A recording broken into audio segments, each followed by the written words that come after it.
కొత్త పరిమాణం ఏంటంటే నేను మీకు ఎందుకు అరెస్ట్ చేస్తున్నానో నేను మీకు చెప్పాల్సిన అవసరం లేదు.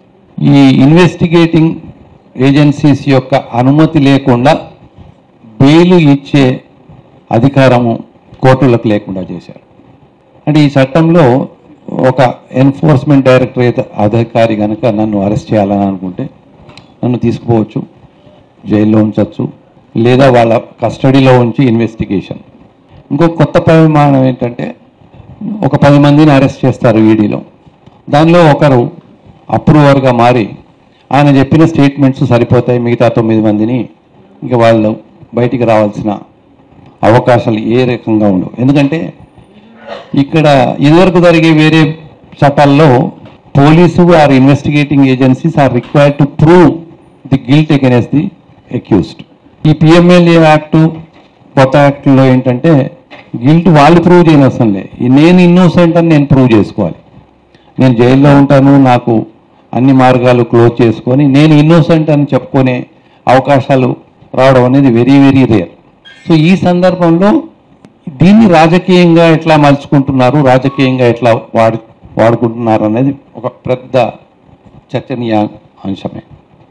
అంటే దానికి ప్రస్తుత ప్రభుత్వాలు ఏమంటాయంటే ఇది మేము చేసిన చట్టం కాదు, 2002లోనే ఈ చట్టం వచ్చింది, వీఆర్ ఓన్లీ ఎన్ఫోర్సింగ్ ఇట్. అంటే ఎన్ఫోర్సింగ్ ఏజెన్సీస్కి స్ట్రెంత్ అని ఇచ్చింది 2018లో ఇంకొక కొత్త చట్టం తీసుకొచ్చారు. ఇదివరకు ఏంటంటే నన్ను అరెస్ట్ చేయడము, పిఎంఎల్ఏ కింద ఛార్జెస్ ప్రూవ్ చేయాలా, ఇన్వెస్టిగేషన్ చేయాలా అని.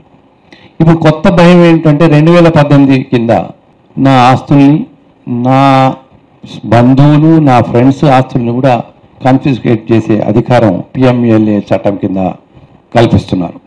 అంటే ఏమిటంటే ఇప్పుడు నన్ను అరెస్ట్ చేయడమే కాకుండా నా చుట్టుపక్కల ఉండే మా ఫ్రెండ్స్, రిలేటివ్స్ని కూడా అరెస్ట్ చేసి నా యొక్క ప్రాపర్టీస్ని కన్ఫిస్కేట్ చేస్తారు.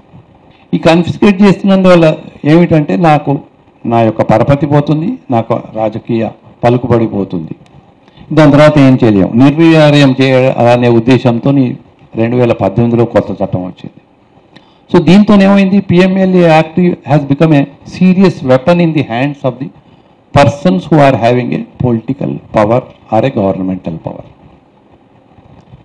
ఈ సందర్భంలో role of the investigating agencies have change circumstances వచ్చాయి. అంటే ఇదివరకులాగా ఇన్వెస్టిగేట్ చేసి అంత ఇన్ఫర్మేషన్ గ్యాదర్ చేసిన తర్వాత అరెస్ట్ చేయడం అనే సందర్భాలు లేవు. ఇప్పుడు మేము ఎప్పుడు అనుకుంటే అప్పుడు మేము అరెస్ట్ చేస్తాం. ఒకసారి అరెస్ట్ చేసిన తర్వాత ఇంకా బెయిల్ ఇచ్చేది మనం చూస్తూనే ఉన్నాం. మేజిస్ట్రేట్ కోర్టు నుంచి హైకోర్టు, హైకోర్టు నుంచి సుప్రీంకోర్టు, మళ్ళీ బ్యాక్ టు మేజిస్ట్రేట్ కోర్టు, మళ్ళీ హైకోర్టు, మళ్ళీ సుప్రీంకోర్టు.